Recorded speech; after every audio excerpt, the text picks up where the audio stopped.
Media पर channel Mahalakshmi की ओर से आपके पास कुछ आज स्वर्ग से धरत की बात सादर। जय जन खबरें हैं पूरी साथ सुनिए जरा एक साथ। आज एक टोपी वाला दूसरे टोपी वाले के बारे में बात करेगा और खरीदने वाले टोपी वाले के साथ आज टोपियों के बीच में खेल। जैसे हम पढ़ के हेडिंग पढ़ के विश्वास तो नहीं होता, आंखों को एक बार करके एक बार मोड़ के देख लीजिए कि यहां नींद तो नहीं है। नहीं, हकीकत है। कोई व्यक्ति मरने के 4 साल बाद आके की अपनी प्रॉपर्टी बेच सकता है और फिर वह प्रॉपर्टी बिकते बिकते 6 बार बिकती है। सरकार कहती है कि जिस पर कोई निर्माण नहीं हुआ वह 4 मंजिला खड़ी 36 कमरों वालों की बिल्डिंग खड़ी है। सरकार ने 2021 तक आके प्रॉपर्टी नहीं है, खाली है और वो वहां बने ही नहीं सकता। क्या विश्वास मिलता है आपको इस बिल्डिंग को देखने के बाद? बिल्डिंग हकीकत है, बिकी गई हकीकत है और सरकारी कागज हकीकत है। सारे प्रमाण लेके आज चैनल महालक्ष्मी आपके सामने है। अब उन कागजों को खेल को शुरुआत करते हैं। स्वर्ग से 4 साल बाद उतर के कोई अपनी जमीन बेच सकता है और फिर वो बिकते बिकते इस तरह बनकर इमारत बनती है और सरकार कहती है नहीं, प्लॉट खाली है, कुछ निर्माण नहीं है। एक एक कागज को ध्यान से पढ़ते रहिए। नहीं जानते हो तो किसी गुजराती भाई से पढ़वा लीजिएगा। 2000 में, जी हां, अगर हम तारीख देखें तो हमारे पास लिखी हुई है 29 अगस्त 2000। टोपी वाला भाई विपुल कुमार टोपी वाली पहले सूरत में रहते थे, फिर जूनागढ़ पहुंच गए और फिर जिनसे हमने बेटी से बात की 2000 में डेथ हुई उनकी। 5 साल बाद मां अपनी 2 बेटियों को लेकर पहुंच गई सूरत में से जूनागढ़। बड़ी का विवाह हो गया, वह पाली पहुंच गई। कागज वो देखते रहिए। नहीं मालूम था बहनों को ना मां को मालूम था कि यहां कोई ऐसी प्रॉपर्टी है जिस पर आके 4 साल बाद दस्तखत किए गए। 2014 में उन्हें मालूम चला, 14 साल बाद उन्हें, कि पिताजी की उनकी एक प्रॉपर्टी थी। जो उन्हें उनकी बेटी से, बड़ी बेटी से बात करी तो उन्होंने बताया कि हाँ पिताजी के, हमें 2014 को किसी ने बताया, जानकारी दी, लेकिन मालूम चला कि वो किसी टोपी वाले के नाम पर है। इसलिए उनका हाथ खींच लिए। डर लगता है क्योंकि घर में कोई और नहीं था। 65 साल की मां और 2 की युवा बेटियां, क्या कर। लेकिन बेटियों ने बहुत होशियारी रखी। उन्होंने कम सरकार से चिट्ठी खपत आरटीआई लेके जानकारी लेते रहे। मालूम चला कि पिताजी की जमीन, जो उनको नहीं मालूम है, 2004 में बेची गई है। क्या कहा? सही बोल रहे हैं। उनके मरने के 4 साल बाद, और वह जब तक इन्हें मालूम चल रहा है वो बिकते बिकते बिकते 6 हाथों से बिक चुकी है। 6 बार बिक चुकी है। सूडा, सूरत अर्बन डेवलपमेंट अथॉरिटी, और एसएमसी, सूरत म्यूनिसिपल कॉर्पोरेशन, क्या गजब का खेल खेलते हैं और सरकार प्रशासन के बारे में कैसे बोलते हैं। सचिन सेक्टर 1 की बात की है। सूरत के अंदर 120 मीटर का भूखंड जो लॉटरी में निकल के ड्रॉ में निकला और उन्हें 1988 में और 1993 में उनके नाम हो गया, विपुल जी टोपी वाला जी के नाम। डर क्यों? उनके घर में नहीं बताया कि मैंने ऐसी प्रॉपर्टी ली और हमारा भूखंड मिला हुआ है। मृत्यु हो गई, पता नहीं चला। 2014 में एक फोन से जानकारी मिली कि ऐसा है, तो पता करा तो मालूम चला कि गोल टोपी वाले के नाम पर है, जुबेन माता और बेटे के नाम। उन्होंने कहा आप तो नहीं जा सकते, छोड़े, लेकिन आरटीआई में लिखा तो मालूम चला नहीं, ऐसा कोई भूखंड, वहां भूखंड है, अलाउड नहीं है। एसएमसी उसके ऊपर लगातार हाउस टैक्स आज तक ले रही है, लेकिन बेका किसने, पता नहीं चल रहा। क्या कोई मरने के 4 साल बाद आकर अपनी प्रॉपर्टी बेचने के कागज पर साइन कर सकता है? सवाल इतना बड़ा है। 50 बार शिकायत कर दी, लेकिन प्रशासन के कान पर जू नहीं रहेंगी। थाने में 7 महीने बाद अब जाके 18 दिसंबर को शिकायत एफआईआर के रूप में पलटी। दरवाजा खड़ा थे, कहते हैं किसी के भी जूते के तलवे खिंच जाएंगे, लेकिन कोई नहीं बोला है। रिश्वत, भ्रष्टाचार आज इतना कंठ तक डूब गया है कि हम कहते हैं, हमने जब शुरुआत करते हैं तो पता नहीं चलता है, पर हर मेज पर, हर मेज पर सब कुछ अंडर द टेबल चलता है। पावर ऑफ अटॉर्नी के ऊपर जो दस्तखत हुए विपुल जी के बनाए गए थे, मरने के बाद कोई हस्ताक्षर नहीं कर सकता। खरीदने वाले के हस्ताक्षर गायब हैं, प्रॉपर्टी बेच दी पावर ऑफ अटॉर्नी पर। एक ने खरीदी, दूसरे को फिर बेची, तीसरे को फिर बेची और उस पर कोई जो आता एक मंजिला निर्माण करता, आगे बढ़ता। दूसरा मंजिल, 4 मंजिल बन गए हैं अब तक, 36 कमरे बन गए हैं। अपने इस्तेमाल के नहीं, सूरत में कई जगह से बाहर से लोग मजदूर आते हैं और उनके लिए कमरे बना के उनसे किराया लिया जाता है। ये शिकायत हमारे पास 1 महीने पहले आई थी कि भाई इस पर कुछ आवाज तो उठाओ। हमने कहा शायद ये सब गलत है, ऐसा नहीं हो सकता। लेकिन अब जब हमने पूरी तहकीकात करी, मालूम चला, और खुशनसीबी है कि जब थाने मालूम चला तो कहते हैं हमने प्रॉपर्टी पर उस पर एफआईआर दर्ज कर दी है सतीश शाह पर। दूसरा आदमी वो प्रॉपर्टी डीलर है, ब्रोकर है, सचिन क्षेत्र का। और उसने क्या खेल खेला, बाकायदा सूडा बार बार शिकायत पे कंप्लेंट पर लिखती है, कागजों में शिकायत करती है, तुम आओ तुम्हारे बारे में केस है, आओ आओ, पर जीभ गरम काम हजम, वही वो तरह 50 शिकायत होगा। अब जाकर शिकायत होती है तो मालूम चलता है भाई जमीन इस समय प्रॉपर्टी लाखों में छठे के पास है। अब ये एफआईआर दर्ज हुई और उसको दिखाते हैं और बाद में हमने बात की चांदनी उनकी बड़ी बेटी से। एक बार समझ लीजिए, क्या कोई स्वर्ग से यानी मरने के 4 साल बाद आके हस्ताक्षर कर सकता है? सरकारी कागज कहते हैं कर सकता है, उनके दस्तखत हैं, पर क्या ये संभव है? सुनिए जरा उन पीड़ित बेटी ने हमसे क्या कहा। हम लोगों को पता चला था 2014 के अंदर जी, 2014 में, वो भी किसी का फोन आया था। हम लोग जूनागढ़ रहते थे, जब पहले सूरत थे हम लोग, लेकिन पापा की डेथ के 5 साल बाद हम लोग जूनागढ़, जो मेरा नैनीहाल है जी, वहां पर हम लोग शिफ्ट हो गए थे। तो हम लोगों को कोई भी ये प्रॉपर्टी के बारे में पता नहीं था, हमारे पापा ने बताया नहीं था हमको इस बारे में, जी, जानकारी हमको नहीं थी। 2014 में हमको किसी के फोन के द्वारा पता चला इस मैटर का।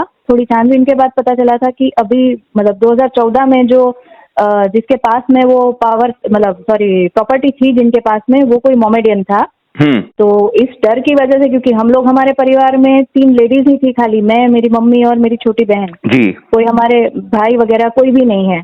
तो इस डर की वजह से कि भाई एक तो दूर है और अगर कोई मोमेडियन अगर इसके अंदर इन्वॉल्व है तो शायद अपनी जान को या किसी तरीके का और नुकसान हो सकता है। जी, जी, इसलिए फिर हमने किसी तरीके का फिर आगे उसमें कोई वो नहीं किया था, एक्शन नहीं लिया इस पर। जी। फिर उसके बाद में आरटीआई वगैरह लगाते रहते थे, उसके थ्रू हमको पता चला था कि उस पर इलीगल कंस्ट्रक्शन हो चुका है। तो उसके द्वारा जो सूडा में आता था उस टाइम, तो सूडा के द्वारा जो मोमेडियन व्यक्ति है उस टाइम का, तो उसको काफी टाइम तक नोटिस भी जारी किया गया था कि आपको इस तारीख पर यहाँ पर हाजिर होना है, नहीं तो फिर हम लोग आपकी जिम्मेदारी पर ये इलीगल कंस्ट्रक्शन है वो तोड़ देंगे, दूर कर देंगे, जो भी है। लेकिन वो खाली फॉर्मेलिटी थी ऑन द पेपर, बाकी किसी भी तरीके का कोई भी सूडा के द्वारा कोई भी कार्य किया नहीं गया उससे। अच्छा, ये शायद मैं जुबेदा या सरफराज थे? जी, सरफराज जुबेदा शेख। सरफराज और जुबेदा दोनों माँ बेटे हैं। अच्छा। उन्होंने जॉइंट में वो प्रॉपर्टी ली थी।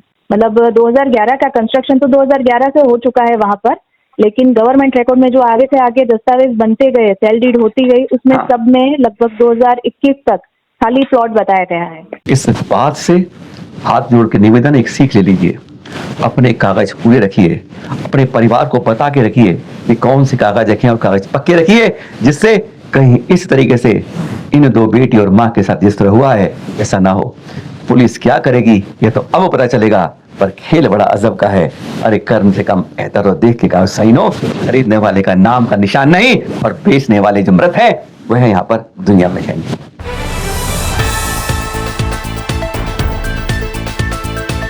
बगड़ी नगर के चित्र देख रहे हैं आप, ये नाम बता देते हैं दरगाह का हम आपको।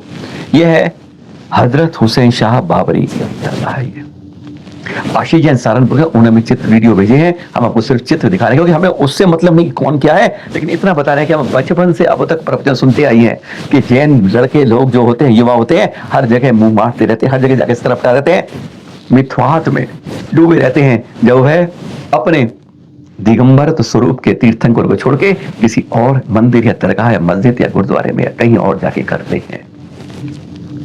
देख रहे हैं आप ये? हम छोटे छोटे लोगों को देखते ऐसा कहा जाता है, पर जब कोई संत ही पहुंचते हैं तब लगता है कि आप उनके लिए अलाउड है और हमारे लिए नहीं। एक जाने माने संत जब दरगाह में जाके आशीर्वाद देने के हाथ उठा के फिर चलते हैं, तो कहीं ना कहीं प्रश्न उठता है, क्या यह सही है? या जो प्रवचन हमें बताते हैं कि मिथ्यात्व में मत जाओ, सम्यक की तरह रहो, अगर मिथ्यात्व में चले गए तो नहीं कुछ पार पाओगे। और फिर जब ऐसा देखते हैं तो समझ नहीं आता है कि बताने की बात कुछ और, हकीकत की कुछ और होती है। या कुछ भी कहें, किसी के बारे में सम्मान करना बात ठीक है, किसी के बारे में करना ठीक है, पर क्या यह सब आगम सम्मत भगवान महावीर स्वामी के बताए रास्ते के अनुसार है?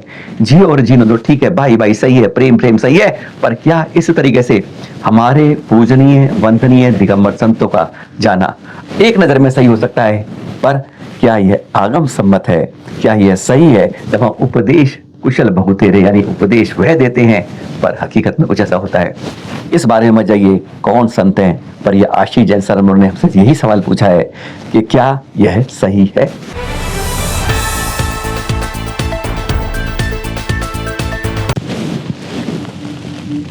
भरत चक्रवर्ती के भारत के अंदर बड़े दर्द के साथ ये खबर दे रहे हैं, अगर जिंदा दिल है तो जरा सुन के देखिएगा कि आज हमारी सरकारें गोलियां चलाती हैं बेजुबान जानवरों के ऊपर, इसलिए कि वह खड़ी फसल को नुकसान कर रहे हैं। कहाँ की बात कर रहे हैं हम? बिहार की बात कर रहे हैं इस समय। आपसे नवादा इलाके की बाकायदा शूटर रखे गए हैं। पहले पटाखे से बजाने की बात होती थी, अब विधानसभा में हम गए मार्च 2025 में, जो मंत्री हैं सुनील कुमार जी, उन्होंने बताया कि फरवरी 2024 से लेकर फरवरी 2025 तक 4279 नील गायों को मार गिराया है।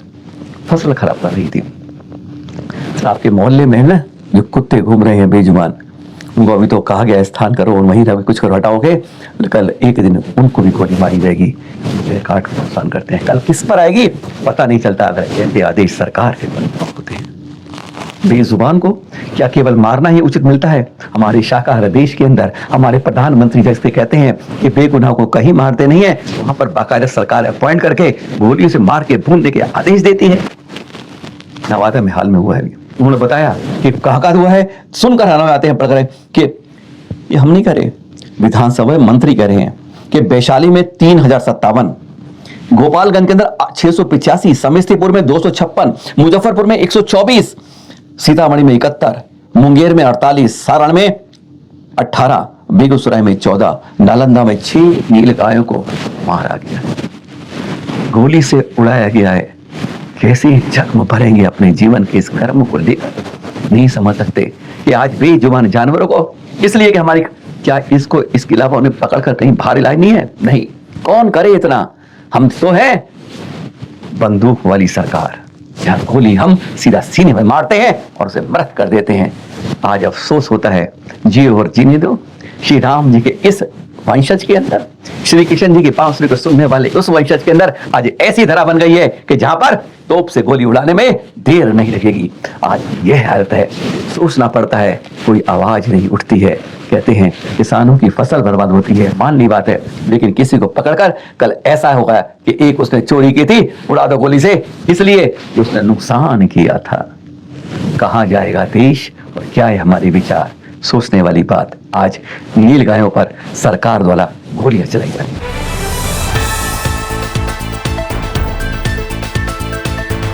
पहले तालियां, फिर करेंगे बात।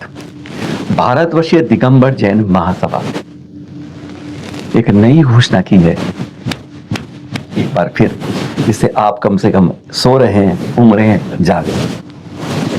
2026-27 में भारतीय जैन गणना का प्रयास एक जैन महासभा द्वारा, सरकार ने 2011 में गिने थे, एक एक करके गिने थे, तो उसकी गिनती 44,51,753 जैन पे लिखा गई। और हम जब गिनते हैं, देखते हैं इस मंदिर से इतने जुड़े, इस क्षेत्र में इतने हैं, तो वह संख्या करोड़ों में पहुंचती है। हकीकत क्या? वह गिनती है जो हम गिनने की कोशिश करते हैं, या वह सरकारी आंकड़ा है जो 44 लाख जैनों को समेट के वही सुविधाएं, वही उनकी ध्यान रख पाता है। तभी तो कहते हैं हमारी क्वांटिटी नहीं है, क्वालिटी छोड़ दो, इसलिए हमारी कोई वक्त की आज वक्त ही। अब ये प्रयास हो रहा है, एक गिनती सरकार गिनेगी, एक गिनती जैन समाज गिन के देगा। महासभा ने प्रयास किया है, बहुत आसान नहीं है, बहुत असंभव सा है, पर यह प्रयास हो जाए तो बहुत अच्छा है। कितने शिक्षित हैं, क्या है, ऐसा डाटा आएगा, एक डाटा बेस बन पाएगा जो सरकार के सामने रखा जाएगा और पता चलेगा कहाँ 44 लाख और कहाँ 2 से 3 है। बहुत अच्छी शुरुआत। इसके लिए पवन गोता जी और गजेंद्र जी ने इस मुहिम को लिया है महासभा की ओर से। इसके अध्यक्ष हैं गजराज कंगवाल जी।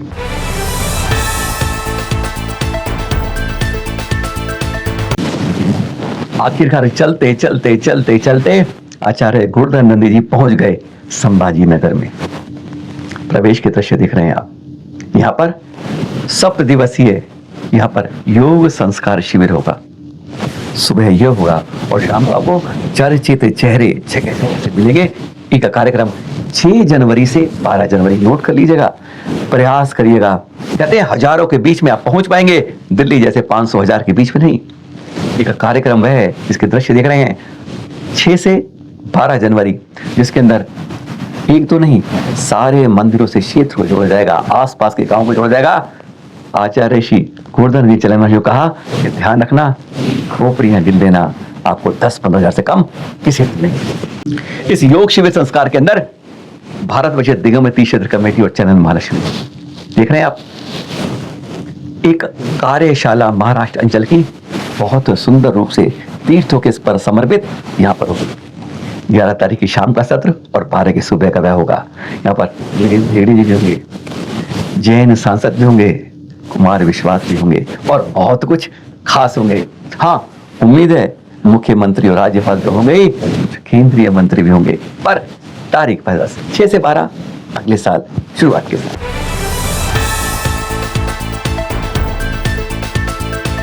और वहीं से कुछ दूर कसनेर ना, वहां से 3 किलोमीटर पहले धर्म तीर्थ आचार्य श्री गुप्तीनंद जी के सानिध्य में जिसका निर्माण हुआ है, वहां पे सिद्ध शिला शिलान्यास है 4 जनवरी को, सिद्ध 2 दिन पहले। गणाचार्य श्री कुंतु सागर जी महामुनिराज के सानिध्य में उनके कर कमलों से इसकी शुरुआत होगी। 51 फीट ऊंची सिद्ध भगवान की प्रतिमा यहां विराजित होगी। कल्पना करिए इस बारे में, सोच सकते हैं आप। तीर्थंकरों की प्रतिमाएं तो बहुत लगाते हैं, लेकिन खड़कासर सिद्ध भगवान की प्रतिमा यहां देखने को मिलेगी। धर्म तीर्थ में कचनेर के दर्शन करते हैं 3 किलोमीटर दूरी पर, वहीं पर धर्म दर्शन आपको दिखा रहे हैं, जहां पर अभी आचार्य श्री गोवर्धन जी कुंतु सागर जी आ गए थे। अब उनके कर कमलों में यह शिलान्यास होगा। कार्यक्रम 4 जनवरी दोपहर 2 बजे।